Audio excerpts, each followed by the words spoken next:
కొడంగల్ మాజీ శాసనసభ్యులు BRS party నాయకులు పట్నం నరేందర్ రెడ్డి గారిని పరామర్శించడం జరిగింది. మీ అందరికీ తెలుసు, పట్నం నరేందర్ రెడ్డి గారిది అక్రమ అరెస్టు. ఆయనకు సంబంధం లేకుండా ఇవాళ కేవలం రేవంత్ రెడ్డి గారు పగ ప్రతీకారంతో ఆయన రాజకీయ ప్రత్యర్థి అయినటువంటి పట్నం నరేందర్ రెడ్డి గారిని కుట్రపూరితంగా అరెస్ట్ చేయడం జరిగింది. ఇలా వాస్తవంగా చెప్పాలంటే ప్రజా పాలన మీద ప్రజల తిరుగుబాటు ప్రారంభమైంది. ఆ తిరుగుబాటు కొడంగల్ నియోజకవర్గం నుంచే ప్రారంభమైంది. ఈరోజు రేవంత్ రెడ్డి గారు ఏంటంటే ఆ ప్రజా తిరుగుబాటును, ప్రజల తిరుగుబాటును ఆయన ప్రతిపక్షాల కుట్రగా చిత్రీకరించేటువంటి ప్రయత్నం చేయడం, ఇది ఈ రాష్ట్ర ప్రభుత్వం యొక్క దిగజారుడు తనానికి నిదర్శనంగా చెప్పుకోవచ్చు. లఘుచర్లలో జరిగింది ఏంది? మా భూములు మాకు కావాలి, మా భూములు ఫార్మా కంపెనీలకు ఇవ్వమని ఆ ప్రాంత ప్రజలందరూ కూడా గత కొన్ని నెలలుగా పోరాటం చేస్తా ఉన్నారు.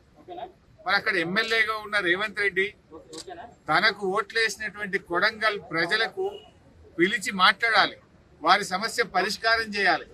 కానీ పోలీసుల చేత, గుండాల చేత, రాజకీయ నాయకుల చేత వాళ్ళని బెదిరించేటువంటి ప్రయత్నానికి రేవంత్ రెడ్డి గారు పాల్పడతా ఉన్నారు.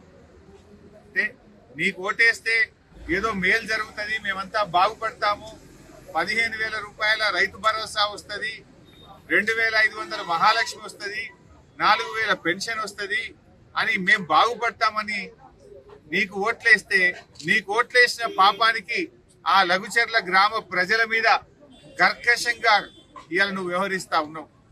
కట్టు బట్టలతో, పిల్ల పాపలతో ఊరు విడిచి పారిపోయేటట్టు చేసావు. అంటే నీకు ఓట్లేసి గెలిపిస్తే నువ్వు వాళ్ళకి ఇచ్చిన బహుమానం ఇది? వాళ్ళ భూములు గుంజుకోవడమే, కుట్రపూరితంగా చేయడమే నువ్వు ప్రజలకు చేసే సేవనా అని చెప్పి మేము అడుగుతా ఉన్నాం. పట్నం నరేందర్ రెడ్డి గారు ఒక ప్రతిపక్ష పార్టీగా, ప్రతిపక్ష నాయకుడిగా ఆ రైతులకు అండగా నిలిచే ప్రయత్నం చేసినాడు, రైతులకు ధైర్యాన్ని ఇచ్చే ప్రయత్నం చేసినాడు.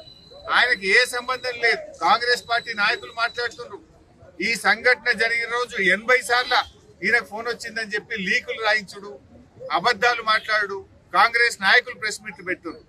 పోలీస్ రిమాండ్ రిపోర్ట్ లో ఒకే ఒక్కసారి ఫోన్ వచ్చింది, ఒకే ఒక్కసారి ఆ రోజు ఫోన్ వచ్చిందని చెప్పి పోలీస్ రిపోర్ట్ లో ఉంటుంది. కాంగ్రెస్ నాయకులేమో 80 సార్లు వచ్చినాయి, 70 సార్లు వచ్చినాయి అని గోబల్స్ ప్రచారానికి పాల్పడతా ఉన్నారు. ఇవాళ మీరు ప్రతిపక్షాల మీద అక్రమ కేసులు పెట్టచ్చు, కానీ ప్రజా తిరుగుబాటు నుంచి తప్పించుకోలేరు. ఇవాళ నరేందర్ రెడ్డి గారిని ఇరికిస్తారు, మళ్ళా ప్రశ్నించే గొంతు ప్రతిరోజు ప్రభుత్వం మీద పోరాడుతున్న కేటీఆర్ ను కూడా అక్రమంగా ఇరికించారు. ఇప్పుడే మేము ఆయనతో మాట్లాడాం, నరేందర్ రెడ్డి గారితో. ఆయన రిమాండ్ రిపోర్ట్ లో ఏమి రాశారో తెలియదట. ఆయనకు రిమాండ్ రిపోర్టును 5 నిమిషాల ముందు మెజిస్ట్రేట్ గారి ముందు ప్రవేశపెట్టే ముందు రిమాండ్ రిపోర్ట్ మీద సంతకం పెట్టించుకున్నారు. ఆ రిమాండ్ రిపోర్ట్ లో ఏముందో నాకు తెలియదు. జైల్లో పొద్దున పేపర్లు చూస్తా ఉంటే రిమాండ్ రిపోర్ట్ లో కేటీఆర్ గారికి కూడా దీనిలో ప్రోద్బలం ఉన్నదని, కేటీఆర్ గారు ఎన్ని డబ్బులు ఖర్చు అయినా పెట్టమని చెప్పినట్టు వీళ్ళే రిమాండ్ రిపోర్ట్ రాసి, రిమాండ్ రిపోర్ట్ లో చదివే అవకాశం లేకుండా సంతకం పెట్టించి ఇవాళ తప్పుడు రిమాండ్ రిపోర్ట్ రాసినారు. తప్పుడు రాసిందని చెప్పి నరేందర్ రెడ్డి గారు మాకు చెప్తూ ఆయన చాలా బాధపడ్డాడు. అసలు నాకే సంబంధం లేదు, నాకే విషయం తెలియదు, కేటీఆర్ గారికి సంబంధం ఉందని ఆయన ఇరికిచ్చే ప్రయత్నం, నన్ను అక్రమంగా ఇరికిచ్చారు, ఇది అన్యాయం. అసలు రిమాండ్ రిపోర్ట్ రాసే ముందు నాతో మాట్లాడలేదు, ఏమి రాశారో చదివే అవకాశం నాకు ఇవ్వలేదు, రిమాండ్ రిపోర్ట్ లో ఏముందో నాకు తెలియకుండా ఒత్తిడి చేసి నాతో సంతకం పెట్టించారు, అంతకు మించి నాకు తెలియదు. ఈ విషయాన్ని మీకు చెప్పడమే కాదు, నిన్న మెజిస్ట్రేట్ కూడా చెప్పాను. మెజిస్ట్రేట్ గారి ముందు కూడా ఆ రిమాండ్ రిపోర్ట్ లో ఏముందో నాకు తెలియదు, ఒక్క నిమిషం ముందే నాతో సంతకం పెట్టించారనే విషయాన్ని నిన్న మెజిస్ట్రేట్ గారికి కూడా చెప్పానని చెప్పి నరేందర్ రెడ్డి గారు చెప్పారు. అంటే దీన్ని బట్టి ఏమర్థమవుతుంది? నరేందర్ రెడ్డి గారిని ప్రశ్నించే గొంతు కనుక ఇవాళ ఆయన జైల్లో పెట్టి అక్కడ భూములు గుంజుకోవాలని చూస్తున్నాడు. పూర్తి అండదండగా ఉందనేటువంటి విశ్వాసాన్ని మేము ఆయనకు చెప్పాం. తప్పకుండా న్యాయం గెలుస్తుంది, ధర్మమే నిలబడుతుంది.